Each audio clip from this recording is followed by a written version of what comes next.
അങ്ങനെ 2 വർഷത്തിൻ്റെ ഇടവേളയ്ക്ക് ശേഷം വീണ്ടും നാട്ടിലേക്ക് കേട്ടോ. അപ്പോൾ നമ്മുടെ ഫ്ലൈറ്റ് ഹിത്രൂ എയർപോർട്ടിൽ നിന്നായിരുന്നു, ടെർമിനൽ 4ൽ നിന്ന്.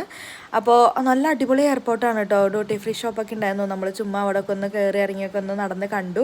അതിന് ശേഷം നമ്മുടെ ഫ്ലൈറ്റ് എടുക്കാനുള്ള ടൈമും കാര്യങ്ങളൊക്കെ ആയി. അങ്ങനെ നമ്മൾ ഫ്ലൈറ്റിൽ കയറാണ് കേട്ടോ.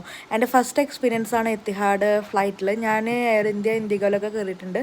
പക്ഷേ എത്തിഹാഡിൽ ആദ്യമായിട്ടാണ് കയറുന്നത്. അതിൻ്റേതായ ഭയങ്കരമായിട്ടുള്ളൊരു എക്സൈറ്റ്മെൻറ്റ് നിങ്ങൾക്ക് എൻ്റെ മുഖത്ത് കാണാൻ കഴിയും കേട്ടോ. ചേട്ടനാണെങ്കിൽ ഓൾറെഡി എത്തിഹാഡിൽ കയറിയിട്ടുണ്ട് കേട്ടോ.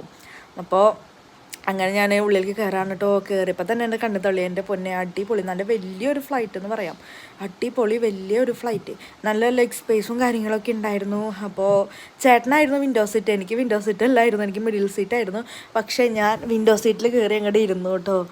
നല്ല രസമല്ലേ വിൻഡോ സീറ്റിലൊക്കെ ഇരുന്ന് കാഴ്ചയൊക്കെ കണ്ട, മേഘങ്ങളൊക്കെ കണ്ടിങ്ങനെ പോകാൻ വേണ്ടിയിട്ട്. പിന്നെ ഇതിൻ്റെ എന്താ പറയുക, ഈ ടി വി നല്ല വർക്കിംഗ് ആയിരുന്നു കേട്ടോ. നമുക്ക് ഹെഡ്സെറ്റും കാര്യങ്ങളൊക്കെ തന്നിട്ടുണ്ടായിരുന്നു. എത്തിഹാഡ് ഫ്ലൈറ്റിനെ കുറിച്ചുള്ള ഡീറ്റെയിൽ ആയിട്ടുള്ളത് ഞാൻ വേറൊരു വീഡിയോയിൽ നിങ്ങൾക്ക് കാണിക്കാം കേട്ടോ, വേറൊരു വീഡിയോ ആയിട്ട് ഇടാം. അപ്പോൾ നമ്മുടെ ഫ്ലൈറ്റൊക്കെ ഇങ്ങനെ എടുക്കാറായി. അപ്പോൾ ഞാനിങ്ങനെ നോക്കാൻ കേട്ടോ. അത് മാത്രമല്ല, പുറത്തോടെ വേറെ ഫ്ലൈറ്റൊക്കെ പോകുന്നുണ്ട്. അതിൻ്റെ അപ്പുറത്ത് കുറേ ഫ്ലൈറ്റുകളും അവിടെ കിടക്കുന്നുണ്ട് കേട്ടോ. ഇത് ബ്രിട്ടീഷ് എയർവേസിൻ്റെ ഫ്ലൈറ്റാണ് കേട്ടോ. ഇത് ജസ്റ്റ് ടേക്ക് ഓഫ് നമ്മുടെ കഴിഞ്ഞിട്ട് വേണമെങ്കിൽ ചിലപ്പോൾ അതായിരിക്കും. അപ്പോൾ അതങ്ങനെ നീങ്ങുന്നുണ്ട്. അങ്ങനെ നമ്മുടെ ഫ്ലൈറ്റ് അങ്ങനെ എടുത്തു. Yes, take off. ഇതൊരു വല്ലാത്തൊരു ഫീലായിരുന്നു എൻ്റെ പൊന്നെ. 2 വർഷത്തിന് ശേഷം നാട്ടിലേക്ക് വരുന്നതിൻ്റെ ഒരു എക്സൈറ്റ്മെൻറ്റും ആ ഒരു ഹാപ്പിനെസ്സും പിന്നെ കുറച്ച് ഇമോഷണലും എല്ലാം കൂടിയിട്ടുണ്ടായിരുന്നു.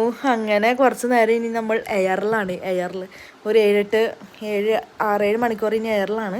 അപ്പോൾ അത് മാത്രമല്ല, ഇവരുടെ ഫുഡെന്ന് പറഞ്ഞാൽ എൻ്റെ പൊന്നൊക്കെ ഇടിലും ഫുഡ്, എന്താ പറയുക, വെറൈറ്റി ഉണ്ടായിരുന്നു. ഞാൻ ജസ്റ്റ് മാഷ് പൊട്ടാറ്റോയും ചിക്കനും പിന്നെ എന്താ പറയുക സാലഡും കാര്യങ്ങളൊക്കെയുള്ള ഫുഡാണ് ഞാൻ ഓർഡർ ചെയ്തത്. ചേട്ടൻ വെച്ചാൽ ചോറും മട്ടനും അങ്ങനെയൊക്കെ ആയിരുന്നു കേട്ടോ ഓർഡർ ചെയ്തിട്ടുണ്ടായിരുന്നത്. അങ്ങനെ ഫൈനലി നമ്മൾ അബുദാബിയിലേക്ക് എത്തി. അബുദാബിൻ്റെ എന്താ പറയുക ആകാശ കാഴ്ചകളാണ് കേട്ടോ ഇതൊക്കെ. നല്ല അടിപൊളി എയർപോർട്ട്. എനിക്ക് തോന്നുന്നു അബുദാബി പുതിയ എയർപോർട്ടാണെന്ന് തോന്നുന്നു. സെയ്ദ് ഇൻ്റർനാഷണൽ എയർപോർട്ടാന്ന് തോന്നുന്നുണ്ട് അബുദാബി.